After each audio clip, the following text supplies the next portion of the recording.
Hi students सभा हिंदी प्राथमिक कहानी का सारांश உங்களுக்கு கதை பகுதியில் ஃபர்ஸ்ட் கதை கவி அவர் கஞ்சூஸ் ஒரு கவிஞனும் ஒரு கஞ்சனும் அப்படின்னு கொடுத்துருக்காங்க. ஒரு கவிஞரும் ஒரு கஞ்சனும்.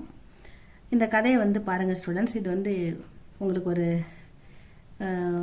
10 மார்க்குக்கு இது வருது. இதை பார்க்கலாம். एक गांव में गोवर्धन नामक एक गरीब कवि अपने परिवार के साथ रहता था. ஒரு கிராமத்தில் கோவர்தன் என்ற பெயருடைய கரீப் புவர் கவினா போயட் अपने परिवार के தன்னுடைய குடும்பத்துடன் परिवार के साथ தன்னுடைய குடும்பத்துடன் रहता था வசித்து வந்தார். தா அப்படின்னா என்னது பாஸ்ட் டென்ஸ். கதைன்றதால இறந்த காலத்தில் எல்லாமே சொல்கிறாங்க, அதனால தா வருது.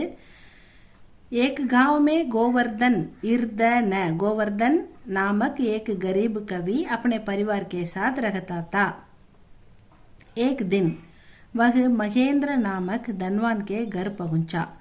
ஒரு நாள் அந்த கோவர்தன் கவிஞர் மகேந்திர அப்படின்ற பெயருடைய ஒரு தன்வான்னா செல்வந்தர் வீட்டுக்கு கர் பகுஞ்சா அவர் வீட்டுக்கு போறாரு. ஏன் அவர் வீட்டுக்கு போறாருன்னா, பழைய காலத்திலலாம் வந்து புலவர்கள் அரசர்களை போயிட்டு அவங்கள புகழ்ந்து பாடி அவங்ககிட்டருந்து பரிசு பெற்று வாழ்வாங்க. ஏன்னா அவங்களுக்கு வேறு எதுவும் தெரியாது. இந்த கோவர்தன் இந்த கவிஞருக்கும் வேறு எந்த வேலையும் தெரியாது, வேறு எந்த வருமானமும் இல்லை. இவர் அவர் இருக்கிற ஊரில் வாடுற பெரிய பெரிய ஜமீன்தார்கள் பணக்காரர்கள் அவங்க வீட்டுக்கு சென்று கவிதை பாடி அவங்க ஏதாவது கொடுக்கறத வாங்கி அதை வச்சு தான் அவர் குடும்பத்தை பராமரிக்கிறாரு. வேறு எந்த தொழிலும் அவருக்கு தெரியாது. அதனால் அவர் வந்து என்ன பண்ணுறாரு, இந்த மகேந்திர நாம கவிஞர் வீட்டுக்கு அந்த தன்வான் வீட்டுக்கு அந்த கவிஞர் வராரு. லேக்கின் வகு படா கஞ்சூஸ் தான். ஆனால் அந்த மகேந்திர எப்படிப்பட்டவர், படா கஞ்சூஸ், பெரிய கஞ்சம் எதுவும் கொடுக்க மாட்டாருன்ற மாதிரி சொல்கிறாங்க. படா கஞ்சூஸ், அதனால் அவங்க வீட்டுக்கு அவர் போகிறாரு. கோவர்தன் நே உஸ்பர் ஜூட்டி பிரசங்சா கி கவிதா சுனாயி. கோவர்தன் வந்து என்ன பண்ணுறாரு, நீங்கள் ஒரு வீரர், உங்களை தேடி வரவங்களுக்கு தான தர்மம்லாம் செய்வீங்க, நீங்கள் ஒரு சிறந்த மனிதர் அப்படின்ற மாதிரி புகழ்ந்து பொய்யா, ஏன்னா அவர் அப்படிப்பட்டவர் இல்லை, அவர் யாருக்கு எதுவும் கொடுக்க மாட்டார், யாருக்கு எந்த உதவியும் பண்ண மாட்டார். அப்படின்ற பட்சத்தில் கவிதையினாலே என்ன சொல்ல முடியும், பொய்யா புகழ்ந்து பாடுறார், ஒரு கவிதையை பாடுறார் அவரை பற்றி. கோவர்தனே உஸ்பர் யாரை பற்றி, மகேந்திர பற்றி.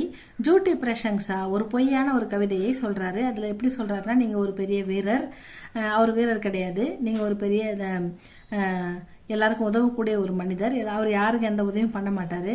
அப்படின்ற பட்சத்தில் ஒரு கவிதையை அழகாக பாடும்போது இது இசை சுன்கர் கவிதா சுனாயி. இசை சுன்கர் மகேந்திரனே அப்பனே நௌக்கர் சே. இதை கேட்டு மகிழ்ச்சி அடைந்த அந்த மகேந்திரன் என்ன பண்ணுறாரு, அப்பனே நௌக்கர் சே தன்னுடைய வேலையாட்களை நௌக்கர் சே வேலையாளிடம் கோவர்தன் கேலியே இந்த கோவர்தன்ற கவிஞருக்காக சோனேக்கி தாலி தங்கத்தட்டு அவர் சௌ அஷர்ஃபியா. சௌ அப்படின்னா 100, அஷர்ஃபியான்னா கோல்டு காயின், 100 பொற்காசுகளும் ஒரு தங்கத்தட்டு, தாலினா சோனிக்கு தாலினா தங்கத்தட்டு. லே ஆனே கோ கஹா, அதை எடுத்துன்னு வர சொல்லி சொல்கிறாரு. மகர் நௌக்கர் நஹி ஆயா. ஆனால் ரொம்ப நேரம் அந்த கவிஞர் பாடி முடித்த பிறகு காத்திருக்கிறாரு, வெயிட் பண்ணுறாரு. கவிஞர் அப்படி யாரும் அந்த சர்வெண்ட் யாரும் வரவே இல்லை. அவர் ரொம்ப நேரம் காத்திருந்து அதுக்கப்புறம் கோவர்தன் கே பூச்சினே பர் கோவர்தன் வந்து அவர் கேட்குறாரு, மகேந்திரனே கஹா, அந்த தன்வான் கிட்ட கேட்குறாரு, என்ன சார் நீங்கள் வந்து எனக்காக நௌக்கர்கிட்ட வந்து தங்கத்தட்டு காசெல்லாம் கொண்டு வர சொன்னீங்க, ஆனால் யாரும் வரலையே அப்படின்னு கேட்கும்போது, அப்பனே முஜே குஷ் கர்னே கேலியே ஜூட்டி பிரசங்சா கி ஹை, என்ன சந்தோஷப்படுத்துறதுக்காக ஒரு பொய்யா நீங்கள் கவிதை பாடினீங்க. உசி தரக் அதே போலவே ஆப்கோ குஷ் கர்னே கேலியே உங்களை சந்தோஷப்படுத்துறதுக்காக மேபி ஜூட் போலா நானும் பொய் சொன்னேன். கோவர்தன்கோ காலி ஆத்துக்கர் லவுட்னா படா. அதை கேட்ட உடனே அவர் வருத்தப்பட்டு சரின்ட்டு வெறும் கையோட திரும்பி வர்றாரு. நீங்கள் உங்களை சந்தோஷப்படுத்துறதுக்காக நானும் போய் சொன்னேன்னு சொன்னதால யாரும் வரமாட்டாங்க, ஆப் ஜாயின்னு சொல்கிறாரு. உடனே இவர் வெறும் கையோட வீட்டுக்கு திரும்பி வர்றாரு அப்படின்ட்டு தான் கதை. இதில் மாரல் சீக் என்னன்னா, கஞ்சூஸ் பூல்கர்பி கோட்டி தம்படி தக் நகி தேத்தா.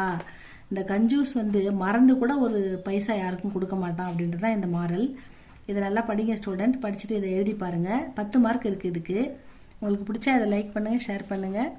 தேங்க்யூ ஃபார் வாட்சிங்.